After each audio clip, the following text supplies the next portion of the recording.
خطا مارا گیا سب رسول دوسرا وحسن سبز کا اعوذ باللہ من الشیطان اللعین الرجیم بسم اللہ الرحمن الرحیم السلام علیکم ورحمۃ اللہ وبرکاتہ۔ معزز ناظرین کرام، قائم ٹی وی کے زیر نظر یہ پروگرام آپ حضرات آپ کے زیر نظر ہے، اور اس پروگرام کا موضوع کربلائی جوان ہے کہ اس پروگرام میں آج ہم حضرت امام حسن مجتبیٰ علیہ الصلاۃ والسلام کے بارے میں گفتگو کریں گے کہ آپ کی زندگی کس حوالے سے رہی اور آپ کے خصوصیات کیا رہے اور آپ کی شہادت کی وجوہات کیا رہیں۔ اسی پروگرام کی ذیل میں ہمارے ساتھ ہمارے عزیز مہمان ڈاکٹر مظفر حسین رضوی صاحب ریسرچ اسکالر ہیں، ہمارے ساتھ موجود ہیں۔ آئیے آج اس عظیم امام کی شان میں گفتگو کرنے کے لیے آپ کو مدعو کیا جاتا ہے۔ السلام علیکم ورحمۃ اللہ وبرکاتہ۔ علیکم السلام ورحمۃ اللہ وبرکاتہ۔ جی سرکار، تو آج ہمارا یہ پروگرام امام حسن مجتبیٰ کی مناسبت سے رکھا گیا، تو آپ کیا فرمانا چاہیں گے اس حوالے سے کہ امام حسن مجتبیٰ کی زندگی سے اس نوجوان کو کیا سبق آموز واقعات ملتے ہیں، اور کس ذریعے سے امام حسن مجتبیٰ کی زندگی سے ہمارے نوجوان سیکھ سکتے ہیں اور اس پر اپنی زندگی کو گامزن کر سکتے ہیں؟ بہت شکریہ آپ کا کہ انہوں نے مجھے موقع فراہم کیا آج امام حسن مجتبیٰ علیہ السلام کی شہادت کے حوالے سے یہ پروگرام، اور ان کی زندگی میں وہ کون سے اہم ترین سیرت کے پہلو ہیں جس سے ایک نوجوان اس سے سبق حاصل کر سکتا ہے۔ یقیناً امام حسن مجتبیٰ علیہ السلام تفسیر کوثر اول بن کے آئے، اس لیے کہ کفار مشرکین مکہ جو ہے وہ رسالت مآب صلی اللہ علیہ وآلہ وسلم کو جب یہ ابتر کا تانا دینا شروع کر دیا، تو اس وقت اللہ رب العزت نے سورہ کوثر جو ہے نازل فرمایا، اور انا اعطیناک الکوثر سے مراد مفسرین قرآن نے لکھا کہ کوثر سے مراد فاطمہ زہرا سلام اللہ علیہا ہے، اور اس کے بعد فرمایا اسی سے جو ہے نا آپ کی نسل آگے بڑھے گی اور کثیر نسل ہوگی آپ کی۔ اس میں آغاز جو ہے نسل رسول صلی اللہ علیہ وسلم کا آغاز حضرت امام حسن مجتبیٰ سے باضابطہ طور پہ اس کی تفسیر بن کے آئے۔ امام حسن مجتبیٰ علیہ السلام یقیناً وہ عظیم المرتبہ ہستی ہیں، وہ نواس رسول ہیں، اور قرآن مجید فرقان حمید میں سورہ مباہلہ کے اندر واضح انداز میں فرزند رسول کہا گیا ہے، اس لیے کہ جب کہا گیا تھا کہ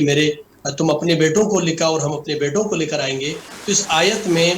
رسول خدا نے اپنے بیٹوں کی جگہ حسن اور حسین کو لے کر گئے، لہٰذا اس آیت مجیدہ کے نازل ہونے کے بعد امام حسن اور امام حسین فرزند رسول کہلائے، اور آپ صلی اللہ علیہ وسلم کی نسل جو ہے امام حسن مجتبیٰ سے آگے چلی۔ جی امام حسن مجتبیٰ جی سرکار، تو یہ آپ نے جس نظریے پر اور جس رخ کی جانب متوجہ کیا، ماشاءاللہ، یقیناً یہ سبق آموز پہلو اس میں موجود ہیں کہ رسول السلام خود اپنے بیٹے کی نسبت دیتے ہیں۔ اسی ذریعے سے امام حسن مجتبیٰ علیہ السلام کی زندگی میں وہ پہلو کہ جس ذریعے سے آپ سفر کرتے رہے اور رسول اسلام نے آپ کو محبت دکھائی، اور وہ تربیت کی درسگاہ کہ جہاں پروردگار عالم نے رسول خدا کے ذریعے اپنے نواسوں کو وہ محبت اور وہ انسیت رکھنے کا حکم دیا، اور اس کو سمجھایا کہ کس ذریعے سے ایک خاندان کو باقاعدہ خوبصورت ترین خاندان بنایا جائے۔ تو اس محبت پر ذرا روشنی ڈالیے کہ جو آج کل ہمارے خاندانوں میں اللہ کے ہونی نبی چاہیے۔ علیہ وآلہ وسلم کا ارشاد ملتا ہے، وہ قرآن مجید فرقان حمید نے اہل بیت کی محبت کو فرض قرار دیا ہے۔ قل لا اسألکم علیہ اجرا الا المودۃ فی القربى۔ اللہ رب العزت نے اس آیہ مجیدہ کے اندر اہل بیت کی محبت کو فرض قرار دیا، اور رسالت مآب صلی اللہ علیہ وآلہ وسلم جا بجا حسنین کریمین کی محبت کو بیان کرتے ہیں صحابہ کرام کی محفلوں میں، اور آپ نے یہ ارشاد فرمایا کہ الحسن والحسین سید شباب اہل الجنہ، یہ حسن اور حسین جنت کے جوانوں کے سردار ہیں۔ یہاں پر ایک بات میں کہوں گا کہ اللہ کے نبی فرماتے ہیں کہ یہ حسن اور حسین جنت کے جوانوں کے سردار ہیں، اور عمر مبارک آپ کی ابھی 3 سال 4 سال کے اندر ہے، 4-5 سال کے اندر کی عمر مبارک ہے، اور کسی بھی انسان کے روئے زمین پر کسی بھی انسان کے سوائے انبیاء کے کسی انسان کی کوئی گارنٹی دے سکتا ہے کہ جناب یہ انسان جو ہے وہ ان فیوچر بھی اس سے کوئی خطا نہیں ہو سکتی، اس کے کوئی گناہ نہیں ہو سکتا؟ کہ ان کے بارے میں یہ کہا جائے کہ وہ جنت کا سردار ہے، اور جنت کا سردار یہ بہت بڑی گارنٹی ہے کسی کے بارے میں کہ ان کا ماضی، ان کا مستقبل، ان کا حال جو ہے وہ انتہائی پاکیزہ ہے، تبھی جا کر اللہ کے نبی گواہی دے رہے ہیں کہ جنت کے سردار ہیں۔ لہٰذا اس حدیث مبارکہ سے یہ ثابت ہو رہا ہے کہ ائمہ اطہار علیہ الصلوۃ والسلام بھی معصوم ہیں، اس لیے کہ غیر معصوم کے لیے کبھی کوئی گارنٹی نہیں دے سکتا۔ ضروری نہیں ہے کہ اس کا ماضی اگر خراب ہو تو مستقبل اچھا ہو سکتا ہے، حال اچھا ہو سکتا ہے، لیکن اگر کسی کے بارے میں یہ کہا جائے کہ جنت کے جوانوں کے سردار ہیں، اس کا مطلب یہ ہے کہ ان کی زندگی کا آغاز سے لے کر انجام تک اتنا محترم اور مقدس ہے کہ آپ جنت کے جوانوں کے سردار، وہ تمام تر نیکیاں انجام دینے والے، تمام تر برگزیدہ ہستیاں روز محشر جنت میں ہوں گی، اس میں انبیاء بھی ہوں گے، اوصیاء بھی ہوں گے، اولیاء بھی ہوں گے، لیکن وہاں پر خود نبی مکرم صلی اللہ علیہ وآلہ وسلم کی بارگاہ میں خاتون آئیں اور کہا کہ یا رسول اللہ میں بھی جنت میں جاؤں گی، چونکہ وہ کافی ضعیف خاتون تھی، تو رسالت میں آپ نے کہا کہ بوڑھے جنت میں نہیں جائیں گے، ایک بطور مزاح بھی کہہ سکتے ہیں اس کو، لیکن رسول اللہ متوجہ کرنا چاہ رہے تھے کہ بوڑھے نہیں جائیں گے، یعنی مطلب یہ تھا کہ جنت میں جو بھی جائے گا اس دنیا میں، چاہے وہ بوڑھا تھا یا جوان تھا یا بچہ تھا، لیکن جنت میں جب جائیں گے تو سب جوان ہوں گے، اور تمام جوانوں کے سردار حسین اور حسن مجتبیٰ علیہ السلام ہوں گے۔ ان کی زندگی توجہ ہوتے ہیں تو آپ صلی اللہ علیہ وآلہ وسلم اپنے دوش مبارک پہ سوار کرتے ہیں اور آپ لے کر باہر آتے ہیں۔ آج لوگ یہ کہتے ہیں کہ بھئی امام حسن مجتبیٰ بڑے صلح پسند تھے، اور امام حسین جو ہے وہ نعوذ باللہ جنگجو تھے، نہ جنگجو تھے نہ صلح پسند تھے، جب ضرورت پڑتی ہے صلح کی تو یہ حسن و حسین میں سے اگر امام حسین اس مقام پر ہوتے تو وہ صلح کرتے، اور امام حسین کے مقام پر امام حسن مجتبیٰ ہوتے تو وہ جنگ کرتے۔ تو ان کو الگ الگ کرنا کہ بھئی یہ صلح پسند ہے، یہ جنگ پسند ہے، نہیں۔ رسالت میں آپ اپنے دوش مبارک پر لے کے مدینے کی گلیوں میں نکلے ہیں اور آپ سواری بنے ہیں، اور اپنی مہار ایک زلف جو ہے مبارک حسن مجتبیٰ کے ہاتھ میں دیا اور دوسری زلف مبارک حسین کے ہاتھوں میں دیتے ہیں۔ اگر کوئی انسان، اگر آپ جس طرح کہتے ہیں کہ بھئی ایک کا مزاج کچھ ہے دوسرے کا مزاج کچھ ہے، تو وہ زلف مبارک پکڑ کے کوئی کہتا ہے یا رسول اللہ، اے ہمارے ناقا، اے ہماری سواری، آپ میں چاہتا ہوں ادھر چلے جائیں آپ، اور امام حسین چاہتے بھائی نہیں آپ اس جانب جائیں، نہیں، یہ بتانا چاہتے تھے آپ صلی اللہ علیہ وآلہ وسلم۔ دیکھیں یہ بے شک ظاہراً دو نظر آ رہے ہیں، لیکن ان کی زبان، ان کا عمل، ان کی سیرت آپ کو ایک ہی نظر آئے گی۔ لہٰذا ان کی سیرت یہی ہے کہ وہ جب کبھی بھی کسی کی تصحیح کرنا چاہتے ہیں۔ ایک مرتبہ ایک شخص وضو کر رہا تھا اور امام حسن مجتبیٰ اور امام حسین موجود تھے، اس شخص نے وضو غلط کیا۔ آج ہمارے لیے بڑا پیغام ہے، اگر ہم کسی کی تصحیح کرنا چاہتے ہیں، کسی کی غلطی کو بیان کرنا چاہتے ہیں، ان کی غلطی کی تصحیح کرنا چاہتے ہیں، تو ہم ان کی انسلٹ کیے بغیر، ان کی توہین کیے بغیر، یا ایسی بات کریں کہ ان کو ناگوار گزرے سب کے سامنے کہ جناب آپ نے وضو غلط کیا ہے، بلکہ امام حسن مجتبیٰ نے، امام حسین شہید کربلا نے، دونوں نے کس انداز میں اس ضعیف شخص کو جو وضو کر رہا تھا، جو غلط کر رہا تھا، ان کو سمجھایا۔ آپ نے فرمایا، آپ دونوں نے فرمایا کہ اے محترم، اے بزرگ شخصیت، آپ ہم دونوں کا وضو دیکھیے گا اور ہمیں بتائیے کہ ہم میں سے کون وضو صحیح کرتا ہے۔ اب دونوں نے، امام حسن مجتبیٰ نے، امام حسین نے وضو کرنا شروع کر دیا۔ اب وہ جو بوڑھے شخص ہیں وہ دیکھ رہے ہیں ان دونوں کے وضو کو، ایک لحظہ برابر بھی کوئی فرق نظر نہیں آیا ان دونوں کے وضو میں، تو وہ خود سمجھ گئے کہ وضو میں ہی غلط کر رہا ہوں، ان کا وضو صحیح ہے۔ تو یہ ایک تصحیح کا طریقہ تھا کہ ان کو محسوس بھی ہونے نہیں دیا کہ وہ غلط کر رہے تھے، اور اس انداز میں آپ نے دونوں نے ان کی تصحیح فرمائی۔ اللہ کے نبی نے جا بجا کی محبت کا اعلان فرمایا، حسن اور حسین کے دونوں کے بارے میں فرمایا کہ جنت کے سردار بھی ہیں، اور ان دونوں سے محبت کرو۔ احب اللہ، جیسے امام حسین کے بارے میں، امام حسن کے بارے میں، احب اللہ من احب حسینا، احب اللہ من احب حسن، حسن مجتبیٰ کے لیے بھی کہ جو امام حسن اور امام حسین سے محبت کرتا ہے اللہ اسے محبت کرتا ہے، اور جو اللہ کے اس فرمان کے مطابق جو حسن مجتبیٰ سے، جو حسین شہید کربلا سے دشمنی رکھتا ہے، تو نبی کی دعا یہ ہے پروردگارہ تو بھی اس سے دشمنی رکھ۔ سبحان اللہ، بے شک بالکل یقیناً ایسا ہی ہے کہ آپ نے جو بیان فرمایا ماشاءاللہ، وہ منظر کہ رسول اسلام کے دوش پر حسنین کریمین سوار ہیں اور وہ زلفوں کو مہار کی طرح تھام کر رخ موڑا جا رہا ہے، لیکن جہاں رخ موڑا حسن کی مرضی بھی وہی رخ تھا، حسین کی مرضی بھی وہی رخ تھا۔ سبحان اللہ، یقیناً یہ امام اپنی پوری زندگی میں ہر مرحلے میں انسانیت کے لیے درسگاہ ہوتے ہیں، اور انہوں نے ہر مقام پر درس دیا، چاہے صلح کی ہو چاہے جنگ کی ہو، یقیناً آپ نے اس بات پر روشنی ڈالی۔ میں یہ چاہوں گا کہ آپ اس خصوصی پہلو پر امام حسن مجتبیٰ علیہ السلام کے بارے میں اس پر روشنی ڈالیں کہ جب آپ کو سبز قبا کا لقب ملا، کہ جب آپ نے زندگی کا وہ سفر گامزن کیا، تو امام حسین علیہ السلام کے بارے میں ایک واقعہ ملتا ہے کہ کتاب بتاتی ہیں ایک مرتبہ رسول کی بارگاہ میں کوئی بندہ ہدیہ لے کر آیا، ہرنی کا بچہ، وہ آپ نے امام حسن کو تحفہ دیا، تو امام حسین کا اضطراب تھا کہ نانا جان مجھے بھی ایسا تحفہ چاہیے، مجھے بھی ایسا ہرنی کا بچہ چاہیے۔ تو اس مقام پر رسول اسلام نے کس طرح اپنے دونوں نواسوں میں ایک اصول کو اور ایک عدل سے کام لیا، وہ اس پر ذرا روشنی ڈالیے۔ یقیناً امام علی مقام، امام حسن مجتبیٰ، امام حسین شہید کربلا، یہ دونوں یقیناً دونوں بھائی ہیں اور بہت ہی زیادہ فرق نہیں ہے عمر میں، اور آپ دونوں زندگی بسر کر رہے ہیں، اور کبھی کبھار اپنی مادر گرامی سے کہتے ہیں کہ اماں جان آپ مجھ سے زیادہ محبت کرتی ہیں، امام حسن فرماتے ہیں کہ مجھ سے زیادہ محبت کرتی ہیں، یا آپ امام حسین سے محبت زیادہ کرتی ہیں۔ تو اس کے لیے بھی ایک واقعہ یہاں پہ ملتا ہے کہ کس طرح ان دونوں کے ساتھ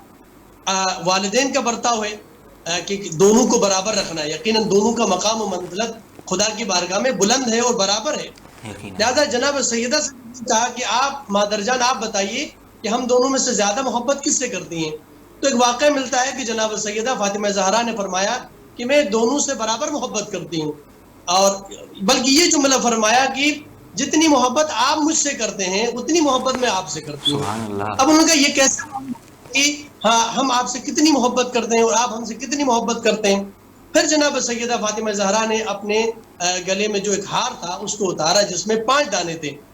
ان 5 دانوں کو زمین پہ رکھ کے کہا کہ آپ دونوں یہ دانوں کو اٹھائیے، اور جو زیادہ اٹھائے گا، لیکن 5 ہے تو کوئی 1 اٹھا لے 2 اٹھا لے، کیونکہ جس کے زیادہ دانے جس کے ہاتھ میں آئیں گے تو سمجھ لیں کہ وہ زیادہ محبت کرنے والا ہوگا مجھ سے، اور میں اس سے زیادہ محبت کر رہی ہوں۔ اب دانے زمین پہ رکھ دیے، اور امام حسن مجتبیٰ اور امام حسین آگے بڑھے اور اپنے ہاتھوں کو جو ہے نا اس جانب کر لیا اور دانے اٹھانا شروع کر دیا۔ دونوں نے 2 دانے اٹھائے، تیسرا دانہ موجود تھا، اب دونوں کے ہاتھ اس دانے کی جانب جا رہے ہیں۔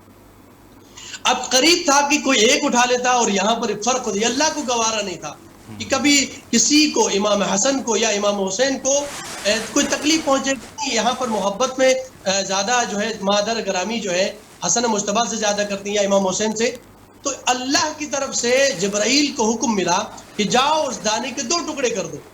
اور جناب جبرائیل آئے اور اس دانے کے 2 ٹکڑے کر دیے۔ ایک ٹکڑا حسن مجتبیٰ کے ہاتھ میں آیا، ایک ٹکڑا امام حسین کے ہاتھ میں آیا، اور اس وقت دیکھا کہ دونوں کے پاس برابر تھے۔ فرمایا کہ دیکھو برابر محبت ہے، آپ دونوں بھی مجھ سے وہی محبت کرتے ہیں جتنی میں آپ سے محبت کرتی ہوں، تو اس میں کوئی فرق نہیں ہے کہ میں کسی سے زیادہ کرتی ہوں یا کسی سے کم کرتی ہوں۔ اسی طرح جناب حسن و حسین کے بارے میں ہے کہ جب مدینے میں عید کا دن ہے اور ہر طرف جو ہے وہ بچے لباس پہن رہے، اچھا لباس پہن رہے، اس وقت امام حسن و امام حسین نے جناب سیدہ فاطمہ زہرا کی بارگاہ میں کہا کہ سب بچے جو ہے مدینے کے وہ اچھا اچھا لباس پہن رہے ہیں اور عید کا دن ہے، خوشی کا موقع ہے، اور ہمارے پاس لباس نہیں۔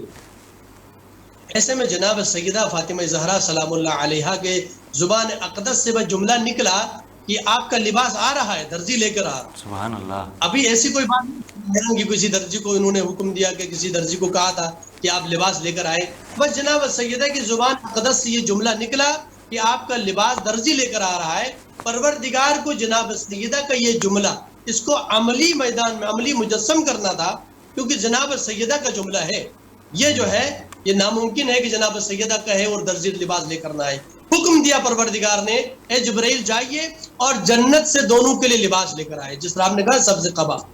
جب دونوں کا لباس آیا اور درزی نے دروازہ کھٹکھٹایا اور آواز دی، اور جناب سیدہ نے پوچھا کون؟ کہا کہ میں خیاط حسن و حسین ہوں، میں خیاط جنت ہوں، جنت سے درزی آیا ہوں اور حسن و حسین کا لباس لے کر آیا۔ اور جب لباس سامنے آیا تو اس وقت کہتے ہیں کہ لباس کا کلر جو ہے وہ سبز تھا، وہ جو جناب امام حسن مجتبیٰ کو دیا، اور ایک سرخ رنگ تھا وہ امام حسین علیہ السلام کو دیا۔ یعنی ایک یہ اس لباس کے رنگ سے یہ بھی ظاہر ہو رہا تھا ایک کو شہید کیا جائے گا جن کا خون کربلا کی سرزمین پہ گرے گا، اور ایک کے لیے زہر دیا جائے گا جس کا جو رنگ جو ہے زرد ہوتا ہے اور سبز ہوتا ہے۔ اس عنوان سے اس کلر کی نسبت دی گئی۔ تو آپ دونوں ہستیوں کے لیے جس انداز میں آپ خود امام حسن مجتبیٰ اور امام حسین کی تربیت ایسی ہو رہی تھی، خود امام حسن مجتبیٰ کے بارے میں یہ جملہ ملتا ہے کہ مسجد نبوی کے اندر رسالت مآب صلی اللہ علیہ وآلہ وسلم خطبہ ارشاد فرماتے تھے، اور امام حسن علیہ السلام من عن اس خطبے کو سنتے تھے، اور اس سے پہلے کہ نبی مرسل گھر تشریف لائیں، امام حسن مجتبیٰ فوراً خطبے کے بعد گھر تشریف لاتے، اور من عن سارے خطبے کو جناب فاطمہ زہرا سلام اللہ علیہا کے سامنے پیش کرتے. سبحان اللہ سبحان اور اللہ. جب رسول خدا تشریف لاتے تو جناب سیدہ فرماتی بابا جان آپ نے آج یہ فرمایا، بابا جان آج یہ فرمایا. مولا کائنات فرماتے تھے آپ کو کیسے پتا چلا؟ مسجد نبوی میں یہ خطبہ ہوا اور آپ کو کیسے پتا چلا؟ تو اس وقت جناب فاطمہ زہرا سلام اللہ علیہا نے فرمایا کہ میرا فرزند امام حسن مجتبیٰ خطبے کو سنتا ہے اور آ کے مجھے من نوعن خطبے کو سناتا ہے. مولا کائنات نے بھی کہا میں چاہتا ہوں کہ یہ امام حسن جب اس طرح خطبہ بیان کرے میں سننا چاہتا ہوں. ایک دن جو ہے وہ پلاننگ کے تحت امام حسن مجتبیٰ خطبہ سن کے آئے، اس سے پہلے مولا کائنات تشریف لائے اور ایک پردے کے پیچھے خاموشی سے چھپے رہے کہ میں دیکھوں کہ امام حسن مجتبیٰ کس طرح بیان کرتے ہیں. امام حسن مجتبیٰ تشریف لائے اور وہیں ڈیلی جس طرح خطبات کو بیان کرتے تھے خطبہ بیان کرنا شروع کر دیا. امام حسن مجتبیٰ کا جب خطبہ وہ رسالت مآب کا خطبہ سنانا شروع کر دیا تو زبان میں تھوڑی سی لکنت آنے شروع ہو گئی. اس وقت امام حسن مجتبیٰ کی نظر دیکھیے، امام حسن مجتبیٰ فرماتے ہیں کہ مادر جان مجھے لگ رہا ہے کہ میرا کوئی بڑا یہاں مجھے دیکھ رہا ہے، سبحان اللہ، تو میرا بڑا سن رہا ہے، جس کی وجہ سے میری زبان میں لکنت آ رہی ہے. میرے بابا علی مرتضیٰ اس وقت مجھے سن رہے ہیں. تو اس طرح امام حسن مجتبیٰ وہ تمام خطبات کو لے کر آتے، اور وہ چونکہ گھر وحی کا گھر تھا، جہاں پر جبرائیل آتے تھے وہی سناتے تھے، جہاں پر قرآن نازل ہوتا تھا، جہاں قرآن کی جو نا پرورش ہوئی، قرآن پروان چڑھا، جہاں پر قرآن نازل ہوا وہیں پر حسن مجتبیٰ کی بھی تربیت ہوئی. ایک سامت قرآن ہے اور ایک ناطق قرآن ہے امام حسن مجتبیٰ. یقیناً سبحان اللہ، ماشاء اللہ. آپ نے زندگی کے بہت وہ گوشے بیان کیے کہ جن کو یقیناً ہمیں اپنی زندگی میں شامل کرنا چاہیے اور امام کی عظمت کو سمجھنا چاہیے. دیکھیے اتنے عظمت والے امام اور اتنی علمی قد کو اگر دیکھا جائے، علمی قامت کو اگر دیکھا جائے، تو وہ گھر جیسا آپ نے بیان کیا کہ جہاں وحی الہی نازل ہوئی، جہاں جبرائیل امین نازل ہوئے، جہاں قرآن کا سلسلہ جاری ہوا، اس گھر میں تربیت پائیں تو یقیناً بچے ایسے ہی ہوں. اور رسول کی محبت کے بارے میں بھی آپ نے یقیناً بیان کیا کہ وہ محبت کے دونوں کے درمیان میانہ روی رہے، دونوں کی محبت یکساں رہے. کہ سیدہ نے بھی جب موتی کو بکھیرا تو وہ جبرائیل امین کا نازل ہونا اور دو ٹکڑوں میں تقسیم کرنا، یقیناً یہ محبت کو سمجھایا جا رہا ہے. لیکن یہی امامت کا سلسلہ ہے کہ رسول اسلام کی زبان سے ہم نے یہ کلمے کو سنا کہ دیکھیے حاذان امامان قاما او قعدا، کہ یہ دونوں امام ہیں، چاہے کھڑے ہوں یا بیٹھیں. تو یقیناً یہ اس بات کی طرف نشاندہی ہے کہ امام یہ سمجھانا چاہ رہے ہیں رسول کہ یہ دونوں امام ہیں، چاہے جنگ کریں یا صلح کریں. ان کی جنگ بہت عظیم ہے، ان کی صلح بہت عظیم ہے، اور یقیناً ان دونوں کے پہلو اپنے اپنے مقام پر بہت بلند ہیں. لیکن جس طرح زہر دیا گیا امام کو اور یہ شمع امامت کو بجھایا گیا،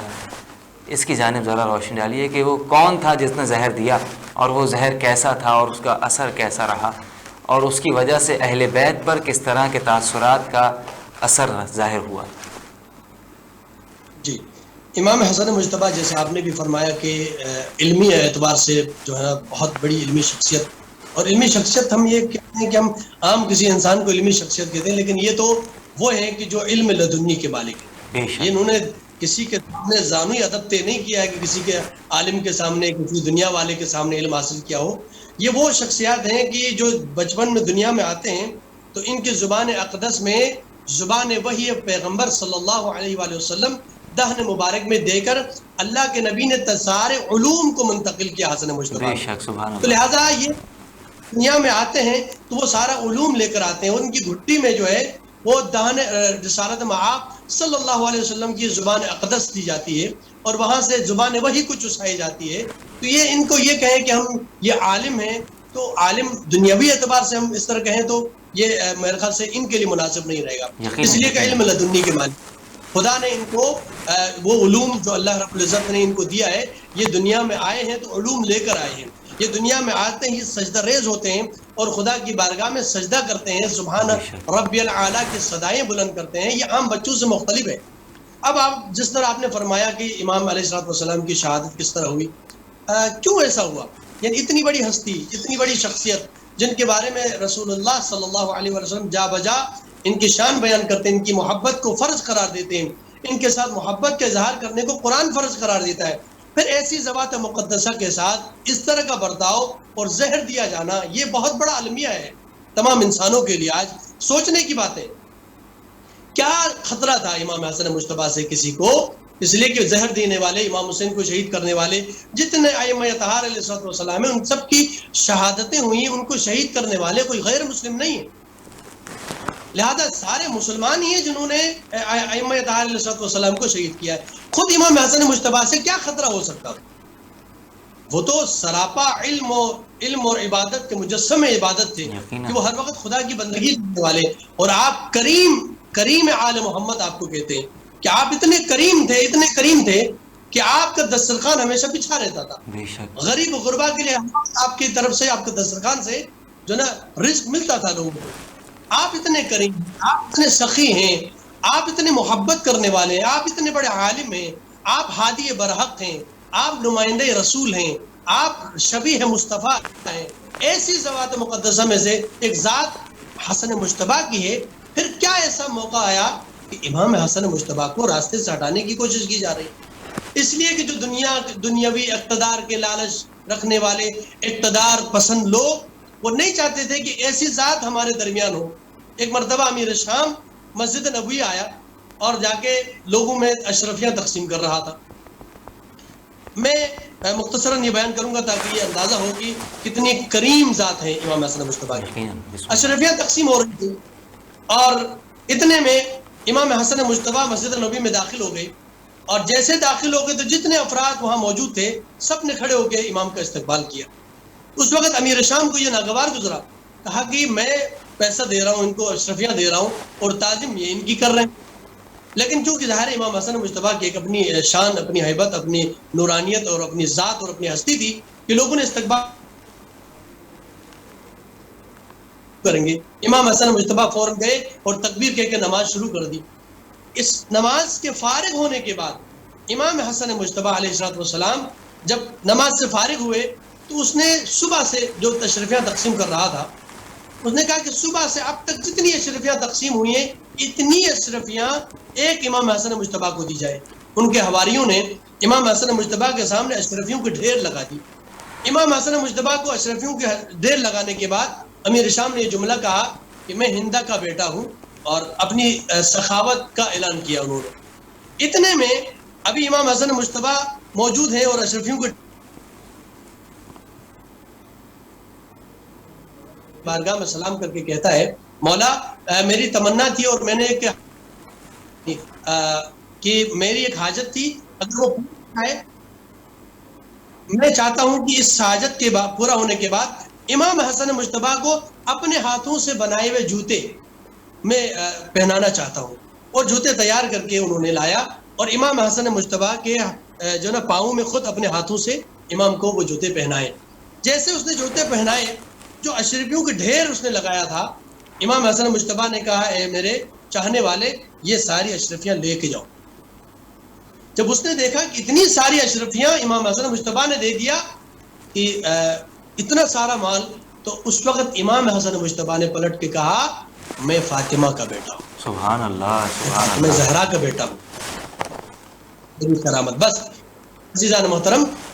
یہاں پر جو جملہ میں کہنا، جس طرح آپ نے سوال کیا، میں اسی طرف آ رہا ہوں کہ ایسی شخصیت کہ جہاں پر لوگوں کے دلوں میں جو راج کرتے ہوں، لوگوں کے دلوں کے اندر جن کی محبت جو ہے جاگزی ہو چکی ہو، وہ لوگوں کو دولت تقسیم نہ بھی کریں، لوگوں کو پیسے نہ بھی دیں، لوگوں کو جواہرات تقسیم نہ بھی کریں، تو بھی لوگ جو ہے شدت سے امام حسن مجتبیٰ سے محبت کرنے والے، اور وہ کوشش کرتے تھے کہ کسی طرح لوگ جو ہے ان سے دور ہو جائے، میری عزت کریں، میری تعظیم کریں، امام حسن مجتبیٰ کو چھوڑ دیں. لیکن چونکہ ظاہر ہے ان کی ذات، ان کی سخاوت، ان کی عظمت، ان کی علمیت اور ان کی نرم دلی وہ لوگوں کو متاثر کرتی تھی. وہ امام تھے، زمانے کے امام تھے. لہذا امیر شام نے اور اس وقت جو بھی اقتدار میں تھا انہوں نے چاہا کہ اس طرح یہ جو ہے ہمارے اقتدار کو خطرہ ہوگا کہ اگر لوگ ادھر متوجہ ہو جائیں گے، اگر لوگوں کی طرف جو ہے توجہ اس طرف ہو جائے گی تو ہمارا اقتدار خطرے میں پڑ سکتا ہے۔ یہی ہوا سارے ائمہ کے ساتھ، امام حسین کے ساتھ بھی یہی ہوا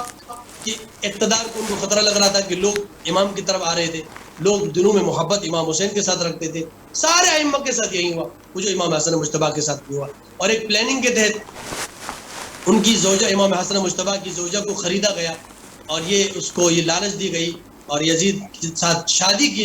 جو نا اس کو لالچ دی گئی کہ اگر تم یہ کام کرو گی، امام حسن مجتبیٰ کو زہر دو گی تو تمہاری شادی جو ہے وہ یزید سے کرائی جائے گی۔ یزید ظاہر ہے وہ شہزادہ تھا تو اس زمانے میں اس اقتدار تھا اس کے پاس۔ ایسے میں زوجہ امام حسن مجتبیٰ علیہ السلام نے رات کو جب امام حسن مجتبیٰ، حالانکہ بڑی اس سے پہلے بھی کئی مرتبہ امام حسن کو زہر دیا گیا تھا، بڑی پہرےداری ہوتی تھی، امام حسن مجتبیٰ کی سیکیورٹی بڑی سخت تھی، امام حسین علیہ السلام جناب زینب کبریٰ بڑا خیال رکھتے تھے، لیکن جب گھر کے اندر اگر یہ کوئی آدمی اس طرح کام کرے تو پھر بڑا مشکل تھا۔ وہ بھی ان کی زوجہ کو استعمال کیا گیا اور ان کی زوجہ نے پانی میں جو پانی پینے کے لیے رکھا ہوا تھا اس میں اس نے زہر ڈال دیا۔ امام حسن مجتبیٰ نے اٹھ کے وہ پانی پیا اور اس کے بعد آپ کی کیفیت یہ ہوگی کہ آپ کے جگر کے ٹکڑے جو ہے وہ منہ سے باہر آ رہے تھے، ایک تشت کو رکھا گیا، آپ کے جگر کے ٹکڑے باہر آ رہے تھے۔ امام حسن مجتبیٰ کی یہ کیفیت دیکھ کے امام حسین آگے بڑھے اور گریہ کرنا شروع کر دیا، اپنے بھائی پر گریہ کیا، اپنے بھائی کی مظلومیت پر گریہ کیا۔ تو اس وقت امام حسن کا ایک جملہ ہے، کہا کہ یا ابا عبداللہ، اے میرے بھائی حسین، تیری مظلومیت کا دن جو ہے وہ کسی اور کی مظلومیت، اتنا بڑا مظلومیت کا دن نہیں ہوگا، وہ تمہارا ہوگا۔ امام حسن مجتبیٰ زہر